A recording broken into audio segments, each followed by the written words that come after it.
최근에 왕국이라는 어느 소설가의 책을 읽었습니다. 저널리스트적인 글을 쓰는 것으로 유명한 그 소설가는 초대교회가 어떻게 형성이 되어졌는지 또 그리고 어떻게 성경이 쓰여졌는지를 이야기합니다. 근데 이 사람은 그리스도인은 아닙니다. 이 사람은 그리스도인은 아닌데 처음엔 믿었다가 나중에 신앙이 자기가 정말 있는지 모르겠다라고 하면서 그 불가지론적인 모습으로 돌변을 하는 모습을 보여줍니다. 근데 그 소설에서 이분이 자기가 썼던 또 다른 책을 이야기합니다. 이 장클로드 로망이라는 그 사람인데 이 프랑스 이 작가인 이 사람이 인용한 이 사람은 프랑스에서 연쇄 살인마로 유명했던 한 사람입니다. 이 사람은 의대를 다니다가 어느 날 그 의대를 졸업하지 못하고 이제 그것을 속이기 시작을 합니다. 속이면서 살아가다가 좋아하는 연인과 결혼을 하게 되고 가정을 누립니다. 그러면서 이 거짓말을 포기하지 못함으로 인해서 자기가 WHO라는 국제기구에 근무한다고 속이게 되고 그렇게 속이다 보니까 이제 자기의 이제 그 쓰는 급여라든가 그런 문제가 되어지니까 가족들이나 친지들, 심지어는 부모한테 그 투자금을 받아서 잘 불려주겠다라고 유치를 시킨다라고 하면서 오랜 동안의 세월을 그렇게 생활을 합니다. 성당도 다니고 또 여러 가지 행위도 하였지만 결국은 온 가족이 한 번도 의심하지 않았지만 결국 어느 날 도저히 이 돈을 이제 감당할 수 없게 되니까 또 그리고 자신의 정체가 곧 드러날 상황에 처하게 되니까 자기 부모를 살해하고 자기 가족을 살해하는 끔찍한 일을 범하고 맙니다. 그 책을 쓴 이 소설가는 이 사람이 그 끔찍한 어떤 선정적인 것을 하기보다는 이 사람이 행했던 그 거짓말의 그 출발점이 계속적으로 문제를 확산시켜 나가고 또 그것으로 인해서 몰락하는 그 모습을 그리며 또 한 가지로서는 이 사람이 정말로 처음부터 거짓말장애는 아니었을까? 그것으로 인해서 이렇게 몰락의 과정을 겪지 않았을까라는 이야기를 쓰게 됩니다. 근데 그런 생각도 해봅니다. 이 사람은 그렇다고 치더라도 그 남편을 믿었던 그 아내와 아이들, 부모들의 마음은 어떠했을까? 결국 깨닫지 못함으로 인해서, 결국 그 정체를 알지 못함으로 인해서, 어쩌면 직장에 한 번이라도 제대로 전화했으면 드러났었을 그 일들이 그냥 그렇게 가고 맙니다. 그렇다고 해서 이 아내나 아이들이 또는 부모가 이 사람에 대해서 직장이나 또는 학교에 대해서 전화 한 번 하지 않은 것이 죄입니까? 그건 아닙니다. 자신이 원하지 않지만 겪어야 되는 일들이 이 세상의 삶 속에는 있곤 합니다. 우리 성도님들에게도 그런 일들이 가끔 있지 않습니까? 내가 겪고 싶지 않지만 겪는 일이 있습니다. 어떨 땐 그것이 질병의 문제일 수도 있겠고 경제적인 문제일 수도 있겠고 또 어떤 때는 사람과의 관계에 있을 수도 있습니다. 난 열심히 생활을 하지만 나를 모함하는 사람들이 있을 수도 있습니다. 그런데 무엇보다도 그것이 자기 자녀의 문제일 경우에 그 아픔은 더욱더 클 것입니다. 오늘 본문을 보게 되면 그 아픔을 겪는 한 여인의 모습이 등장을 합니다. 벌써 3주에 걸쳐서 보게 되지만 이 여인은 어떠했습니까? 성실했던 여인이고 하나님의 사람을 경외하며 또 하나님을 경외하고 봉사할 줄 아는 여인이었습니다. 그런데 어떤 일을 행합니까? 이 여인이 사실은 자신이 이 아이를 가지겠다라고 이 엘리사한테 요청한 적은 한 번도 없었습니다. 그죠? 앞에 선지자의 아내는 너무나 절박했었기 때문에 그 돈을, 이 생계를 이어나갈 방법을 요청을 하며 엘리사에게 절박하게 부르짖었지만 이 여인은 예전에 포기한 그 자체였습니다. 비록 이 마음 깊은 곳 속에서는 그 아픔이 있었던 사람이지만 그러나 이 여인은 그것을 아주 잊어버리고 포기하며 살아왔습니다. 그런데 어떤 일이 벌어집니까? 엘리사가 이 여인의 열심과 그것을 보고 이 여인에게 이 아이를 허락합니다. 그런데 어떤 일이 벌어집니까? 이 아이가 죽고 맙니다. 그러기에 이 여인은 어떻게 이야기를 합니까? 28절에 보게 되면 어떻게 얘기를 하나요? 여인이 이르되 내가 내주께 아들을 구하더이까 나를 속이지 말라고 내가 말하지 아니하더이까 하니라고 얘기합니다. 아들을 구해서 받은 것을 잃어버렸습니까?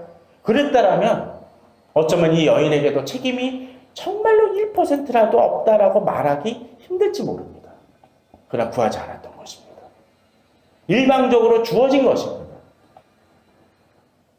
심지어는 그 말을 믿을 수가 없어서 나를 속이지 말라고 내가 말하지 아니하였다 하고 이야기할 정도로 이 여인은 그러했습니다. 엘리사가 너에게 1년 뒤에 아들을 가질 것이라고 이야기를 했었을 때 이 여인은 믿지 못하겠다라고 이야기했을 정도입니다. 그런데 그 아이가 사라지고 맙니다.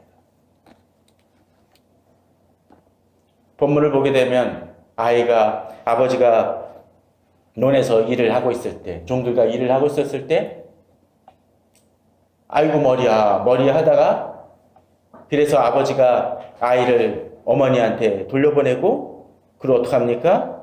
아이가 엄마 무릎에서 어떻게 되나요? 결국 죽고 맙니다. 태어나자마자 죽었다라면 어쩌면 그 아픔은 좀 덜할지 모릅니다. 근데 어떠했습니까? 이 아이가 아이고 머리야 하고 또 밭에 나가서 이 아버지 곁에서 놀고 있을 정도라면 이 아이가 꽤 성장했음을 보여줍니다. 최소한 한 초등학교 이서식으로 따지면 초등학교 다닐 나이 정도는 되지 않았을까라는 생각을 해봅니다. 나중에 더 보시겠지만 이 엘리사가 이 아이 위에 올라가서 그 기도하는 그 모습을 생각을 한다라면 아이가 아기였으면 그 위에 올라가면 어떻게 하겠습니까? 도저히 올라갈 수도 없죠. 꽤 성장했을 것입니다. 아마도 어쩌면 초등학교 훨씬 넘었을지도 모릅니다. 정이 깊을 대로 깊이 들은 이 아이가 그것도 어머니 곁에서 하루 종일 고통받다가 죽었다면 그 아픔은 더욱더 클 것입니다. 마치 그런 것이죠. 어떤 사람이 정말 어렵고 힘든 삶을 살다가 어느 날 갑자기 어느 사람이 와가지고 이야기를 합니다. 당신이 알고 봤더니 어느 재벌의 유일한 상속자입니다. 그래서 어떡합니까? 이제 여러 가지 아파트도 좋은 아파트를 주고 좋은 차도 주고 먹을 것을 주고 많은 것을 줍니다. 그러다가 몇 년 지났는데 갑자기 그렇습니다. 찾아보니 당신이 아니더라고요. 그리고 어떡합니까? 거기서 멈추지 아니하고 이제까지 쓴 돈도 다 내십시오라고 얘기하면서 그 사람에게 채무를 하고 그 채무를 계속적으로 억압한다면 그것만큼 고통스러운 일이 없을 것입니다. 최근에 쌍용 자동차 옛날 그 해고됐던 분들이 복직되어진다는 얘기를 들었습니다. 그분들의 삶을 생각해 보십시오. 어쩌면 그런 고통일지 모릅니다. 그분들 중에는 어떠했습니까? 회사에 손해를 끼쳤다고 해서 엄청난 액수를 이미 채무를 받습니다. 월급도 못 받던 사람들에게 그런 일들이 벌어졌다라는 그만한 고통은 없을 것입니다. 이 아이는 경제적으로는 풍족했을지 모르지만 그러한 고통을 겪게 됩니다. 아마도 엘리사에게 나와 이 여인은 그러했을 것입니다. 울부짖으며 이야기를 했을 것입니다. 우리들 삶에 그런 문제가 있을 수 있습니다. 그때 어찌하시렵니까? 오늘 본문은 그 속에서 자신이 원했던 그 은혜가 아니라 갑자기 하나님께서 주신 그 은혜 속에서 그것을 누리다가 상실했던 이 여인의 모습을 보게 됩니다.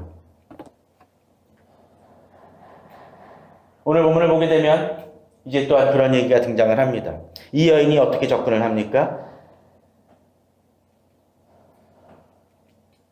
남편이 이게 남편이 묻습니다. 왜 엘리사에게 가느냐라고 이야기를 하니까 어떻게 얘기를 합니까? 평안의 문제라고 하면서 나아가는 모습을 보여줍니다. 이것을 통해서 보게 된다면 이 여인은 자기 남편에게도 말하지 아니하고 엘리사에게 나아가는 것은 바로 하나님께서 자신에게 허락하셨던 아들을 하나님이 걷어가셨기 때문에 이 문제를 하나님 앞에서 해결하고자 하는 모습을 보이는 것을 알 수가 있습니다. 오늘 본문의 21절을 한번 보십시오. 그의 어머니가 올라가서 아들을 하나님의 사람의 침상 위에 두고 문을 닫고 나왔다라고 되어 있습니다. 또 32절에 보게 되면 이제 엘리사가 집에 들어가 보니 아이가 죽었는데 자기의 침상에 눕혔는지라라고 이야기를 하는 장면이 등장을 합니다. 본문 속에서. 겹치는 단어가 어떤 것입니까? 침상이라는 것입니다. 그 침상은 누구의 것입니까? 수넴 여인에게는 하나님의 사람의 침상이라고 되어 있고 엘리사의 입장 속에서는 역시 자기의 침상입니다. 뭐 별거 아닐 수도 있겠죠. 그러나 이 본문을 보면서 그런 생각을 해봅니다. 다른 것도 아니고 자기 수넴 여인의 자기의 침상일 수도 있는데 그것을 엘리사의 침상에 올려놓고 또 그것을 하나님의 사람의 침상이라고 이야기한 것은 이 문제가 하나님께서 주신 자식이었기 때문에 또 하나님께서 지금 걷어가셨기 때문에 이제 하나님이 아니고서는 이 문제가 해결될 수 없음을 이 여인은 알고 있다는 것입니다. 이것은 중요한 의미를 지니고 있습니다. 우리가 하나님 앞에서 나아가며 어떤 때 고민할 때 이 문제를 자기 자신이 해결하는 것도 중요하지만 하나님께 자기 자신의 문제를 내어놓고 맡기는 작업들은 우리들에게 무척 중요한 일이라는 것입니다. 이랬던 한 사람이 또 있습니다. 욥기 1장 21절에 보면 이르되 내가 모태에서 알몸으로 나왔사온즉 또한 알몸이 그리로 돌아갈지라 주신 이도 여호와시오 거두신 이도 여호와시오니 여호와 이름이 찬송을 받을지니이다 하고라고 되어 있습니다. 욥기도 그러했습니다. 욥도 그러했습니다. 물론 사실 이 욥의 이 고난은 가장 초기에 일어난 일입니다. 자식을 잃기도 전입니다. 그런데 그런 속에서 욥은 한 가지는 분명합니다. 자기가 알몸으로 나왔고 자신에게 주어진 그 모든 것들이 떠나가고 결국은 자신이 알몸으로 돌아가는 그 존재임을 고백하기에 또 그 자기 자신에게 주어진 그 알몸으로 왔던 자기 자신에게 주어지는 모든 것들이 하나님이 아니고서는 주어질 수 없는 것임을 고백하기에 자신의 문제를 하나님 앞에 고백하는 것입니다. 나중에 친구들과 격론이 벌어질 때도 욥은 어떠했습니까? 이것이 하나님과 자신과의 문제임을 고백을 합니다. 그렇게 씨름을 합니다. 친구들은 네가 선행을 행하지 않아서 네가 잘못 살아서 그에 대한 대가를 치른 것이라고 이야기하지만 욥은 이야기합니다. 하나님과의 관계 속에서 하나님이 왜 내게 이 고난을 허락하셨는지를 풀려고 해결을 하려고 노력하는 모습을 보여줍니다. 이것이 우리에게 어쩌면 필요합니다. 하나님의 사람의 침상에 올려놓는 것처럼 우리 자신은 우리의 문제를 하나님 앞에 내어놓고 나아갈 필요가 있다라는 것이죠. 그런데 오늘 본문에 보게 되면 또 한 사람이 사실은 등장을 합니다. 어떤 것입니까? 게하시라는 한 사람의 모습이 등장을 합니다. 본문을 보게 되면 게하시가 어떤 모습을 보여줍니까? 게하시는 엘리사의 제자 중에 유일하게 이름이 거론된 한 사람입니다. 다른 사람 이름 보신 적 있습니까? 없습니다. 이 사람은 엘리사가 등장할 때마다 그 옆에서 많은 것을 도와주는 역할을 행합니다. 그리고 엘리사가 왔었을 때, 엘리사 앞에 이 수넴 여인이 왔었을 때 이 사환으로서 이 일을 보조하는 일들을 행합니다. 근데 어떤 일을 행하나요? 이 여인이 다가왔을 때 그것을 막는 모습이 보여지죠. 어떤 때 하나님의 사람이지만 하나님의 일을 한다고 하지만 오히려 고통 중에 있는 이들을 분별하지 못하는 이들도 종종 있곤 합니다. 게하시는 그래도 탁월한 사람이었습니다. 수냄 여인의 필요가 무엇인지를 정확히 찝어냈던 사람입니다. 그러나 정작 이 수냄 여인이 고통 중에 있을 때, 고통으로 나오는데 그 속에서 형식과 의례를 따집니다. 물론 나중에 가서 저희가 나아만 장군 때 이 게하시에 대해서 좀 더 다룰 그 시간이 있겠지만 어찌됐건 간에 지금 본문을 보게 되면 게하시는 그러한 모습을 보여줍니다. 어떤 데 교회가 여러 가지 형식 때문에 여러 가지 의례 때문에 마땅히 고통받는 사람을 돌아보지 못할 수 있습니다. 저는 이 추석 명절에 좀 우리들이 다른 사람을 돌아보는 사람이길 원합니다. 명절 속에서 어떤 때는 힘들고 어려운 이들을 놓칠 수 있습니다. 당장 먹을 것이 없는 사람이 있는데, 당장 고통의 문제로 집안에 어려움이 있는데 그 사람에게 명절 이 고기라도 재서 드시면 참 맛있을 거예요 라고 이야기하는 그런 사람이 있다라면 그 사람의 심정을 몰라주는 것일 것입니다. 또한 이 게하시는 어떠했습니까? 엘리사가 어떤 일을 행하나요? 29절에 보면 엘리사가 게하시에게 이르되 허리를 묶고 내 지팡이를 손에 들고 사람을 만나고도 인사하지 말며 사람이 내게 인사할지는 대답하지 말고 내 지팡이를 그 아이 얼굴에 놓으라 하는지라고 되어 있습니다. 엘리사가 이렇게 맡겼었을 때 과연 게하시에게 그냥 가라는 것입니까? 아마도 앞뒤를 생각을 한다면 엘리사는 이 게하시에게 이 병을 나을 수 있게 이 죽음을 해결할 수 있는 능력을 같이 부여했을 것입니다. 그런데 결과는 어떠나요? 게하시 그들보다 앞서가서 지팡이를 그 아이의 얼굴에 놓았으나 소리도 없고 듣지도 않았지라. 변화가 없었습니다. 저는 이 본문을 보면서 좀 그런 생각을 해봅니다. 이 시대는 많은 지혜와 많은 위치와 학식과 지식을 가진 사람이 많이 있습니다. 목회자들 중에도 많고 성도들도 많이 있습니다. 책 하면은 어떤 때는 이 목회자들보다 더 많은 책을 읽고 더 많은 정보를 갖고 있는 사람들이 많이 있습니다. 그런데 그런 많은 사람들이 있음에도 불구하고 이 시대의 교회는 많이 어둡습니다.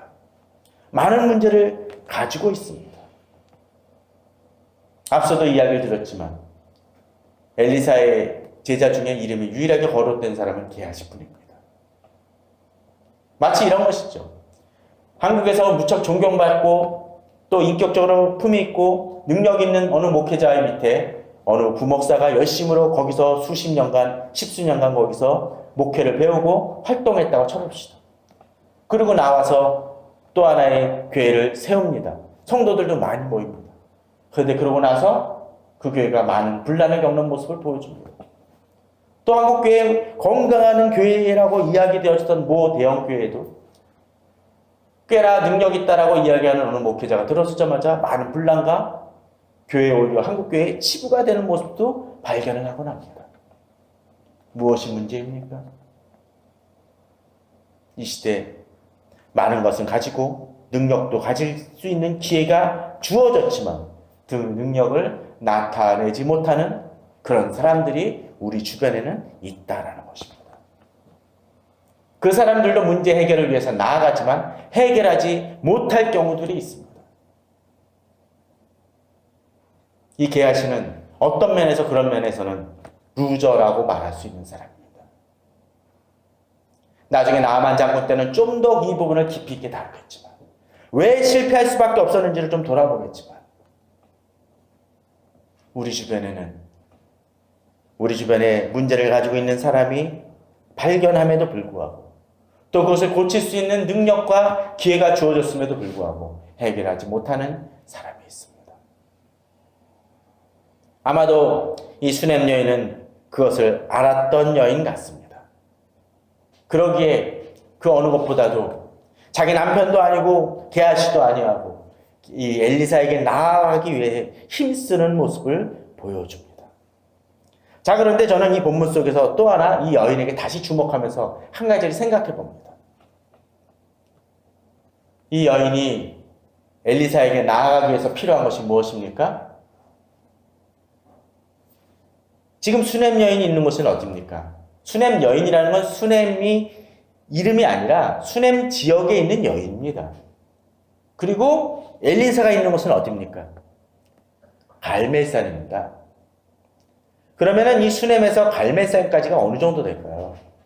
그냥 우리는 성경에서 보니까 달려갔다라고만 보지 지금 어느 정도 거리인지는 잘 알지 못합니다. 근데 대충 계산을 해보면 신학자들이나 목회자들이 계산을 해보니까 한 25km 정도 얼추 된다고 합니다. 자, 25km면 어느 정도입니까? 한 부천쯤에서 서울로 오면 한 25km 되는 것 같아요. 근데 그거는 그러면 뭐 차로 달리면 어떤 정도 될까요? 빠르려면 한 40분이면 올 수도 있습니다. 그런데 그거는 경인고속도로가 있는 때입니다. 만일 이것이 그냥 길이라면 국도도 아니고 그 길이 어떻겠습니까? 포장된 도로도 당연히 아니겠지요. 그렇다면 최소한 반나절 이상은 걸리지 않을까라는 생각을 얼추 해봅니다. 더더군다나 갈멜산이었다는 걸 생각을 하면 산길도 있었을 것입니다. 반나절 이상이었을 것입니다. 그런데 갑니다. 이 여인은 더더군다나 이 여인은 자기 아이가 죽은 그 상황 속에서 어떠할까요? 만일 그랬다라면 저 같으면 제가 아니라 누군가를 보냈을 것입니다. 이 시신을 지키고 싶었겠죠. 그런데 어떡합니까? 이 아이를 앞서도 이야기했던 것처럼 하나님의 사람의 침상에 올려놓고 자기 자신이 떠납니다. 그건 무엇을 얘기합니까? 하나님께 맡기는 것입니다. 하나님의 사람의 침상에 놓고 하나님의 사람에게 나아가는 일을 행합니다. 그 마음속에 하나님에 대한 갈망이 하나님이 아니고서는 이 문제를 해결할 수 없다는 것을 인정하며 맡기는 작업입니다. 우리들끼리 어떤 때는 이런 모습이 필요합니다. 하나님께 맡기는 작업이 필요합니다. 내 힘으로 해결할 수 없기 때문에. 그 여인이 죽은 아이 앞에서 무엇을 할 수가 있겠습니까? 슬퍼 우는 것밖에 할 수 없을 것입니다. 행할 수 있는 일이 아무것도 없습니다. 돈으로 해결할 수 있으면 해결하면 됩니다. 시간이 필요한 작업을 하면 됩니다. 그러나 그럴 수 없기 때문에 이 아이는 철저하게 하나님께 맡기고 나아갑니다. 우리 성도님들이 혹시 그런 문제가 있습니까? 맡기시며 나아가시기 바랍니다. 또한 이렇게 맡기며 나아갈 때 어떤 것이 필요합니까? 앞서 얘기를 들었던 것처럼 수넴에서 갈멜산까지 가는 데는 꽤 많은 시간이 필요합니다. 나아갔죠? 그 다음에 엘리사를 만났습니다. 그랬더니 어떤 일이 벌어지나요? 이제 엘리사가 다시 돌아가는 시간이 벌어집니다. 거의 하루 종일이 걸렸겠죠. 그 마음속에 어떤 것이 있을까요? 안타까움이고 조바심이 있었을 것이고 그 마음속에 일이 어떻게 되어질지 모르는 불안과 괴로움과 두려움이 있었을 것입니다. 어떤 때 우리들의 삶에 있어도 그런 것이 있을 수 있습니다. 우리가 기도한다고 해서 바로 해결이 됩니까? 아니라는 것이죠. 어떤 때 하나님께서 해결해 주시겠다라고 약속은 하지만 기다려야 될 시간이 필요합니다. 이 수넴 여인처럼 하루라는 시간이 필요할지도 모릅니다. 또 어떤 때는 그것보다 더 긴 몇 년의 세월이 필요할지도 모릅니다. 그러나 하나님께서 해결해 주실 것을 믿는다면 그 두려움 속에서도 그 불안 속에서도 그것을 믿고 하나님께 나아가야 될 것입니다. 어떤 때 이런 기도 제목들을 놓고 기도하는 사람들을 보면 기도 제목을 맡기며 나아가는 분들을 보면 아주 조바심을 내는 분들이 있습니다. 순간순간에 흔들려 버립니다. 조금 일이 풀리는 것 같으면 기뻐합니다. 조금 저기 하면 갑자기 난망을 합니다. 그러나 하나님의 사람들은 꾸준하게 나아갑니다. 그리고 그 앞에 하나님 앞에 엎드리며 간절히 나아가는 것이죠. 사실 이 여인이 나아가면서 여러 가지 장애물도 있었습니다. 남편이 묻습니다. 그때 남편한테 솔직히 고백하지 못하는 답답함이 있었을 것입니다. 하나님 앞에서 먼저 해결해야 된다는 마음이 있었을 것입니다. 또 나아가는데 어떻습니까? 게하시는 뭐합니까? 자기를 말립니다. 또 유독 하나님께서는 엘리사에게 지금의 이 수넴 여인에게 벌어진 일을 먼저 밝히시지 않습니다. 감추십니다. 마치 이런 것이죠. 목회자한테 가가지고 상담을 하려고 딱 나왔는데 이 목회자가 어리석은지 둔감한지 자신의 아픔에 대해서 전혀 처음에 깨닫지 못한다면 그것만큼 마음이 상하는 경우도 없을 것입니다. 아마도 그랬던 것 같아요. 또 어떤 일이 벌어집니까? 이제 돌아가야죠. 돌아가는 속에서도 마음이 안타까웠을 것입니다. 또 엘리사가 게하시를 먼저 보냈죠? 어떻게 했나요? 물론 엘리사가 같이 가야 된다고 이 여인은 이야기를 했지만 게하시가 갔었을 때 아마도 이 여인에게는 어떤 마음이 있었을까요?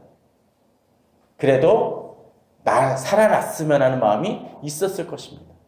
근데 어떠했나요? 실패했습니다. 그때 여인의 마음은 어떠했을까요? 게하시가 실패했으니까 엘리사 때도 실패할지 모른다는 두려움이 있었을 것입니다.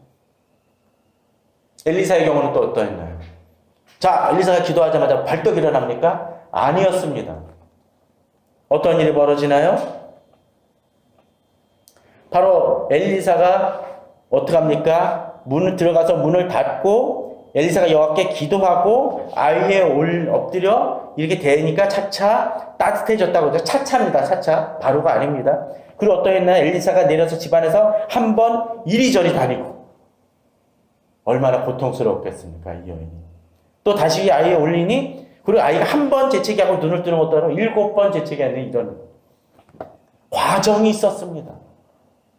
이 여인은 순간순간이 힘들고 어려웠을 것입니다. 그러나 그 속에서도 하나님께서 붙드시고 이 아이를 회복시키십니다. 어떤 때 우리는 이러한 시간이 필요할 때가 있습니다.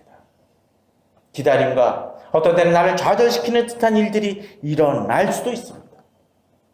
그러나 하나님의 사람들은 진정 하나님을 사랑하며 경외하는 이들은 그 속에서 하나님을 바라보며 믿음으로 나아갑니다. 이제 곧 명절이 다가옵니다. 모든 사람에게는 이것이 일반적으로는 기쁨의 명절이 되어질지 모르지만 그렇지 못한 사람들이 있을지 모릅니다. 어쩌면 수넴 여인처럼 우리들이 가진 것이 있어서 명절을 즐기는 데는 문제가 없을지 모르지만 그 속에서 해결되지 못했던 문제를 가지고 있을 수도 있고 그 문제를 끌어안고 하나님 앞에 골방에서 기도해야 될 경우도 있을지 모릅니다. 그러나 우리는 하나님께서 우리에게 알몸으로 보내시고 알몸으로 걷어가시는 것처럼 하나님이 모든 것을 주관하신다는 것을 믿고 믿음으로 맡기며 나아가며 기도하는 성도님들이 되기를 바랍니다. 이것을 통해서 이제 엘리사는 수넴 여인을 불러오게 하고 다시 살아난 아이들을 맡깁니다. 여인이 들어가서 엘리사의 발 앞에서 땅에 엎드려 절하고 아들을 안고 나아갔다고 되어 있습니다. 이 여인, 그러한 여인처럼 우리 성도님들이 지금은 고통받고 힘들지만 하나님께서 그 문제를 해결해 주실 것을 믿고 믿음으로 나아가고 또 그런 기간과 또 맡김의 과정을 통해서 하나님의 응답을 분명히 받는 우리 성도님들이 되시기를 주님의 이름으로 축원합니다.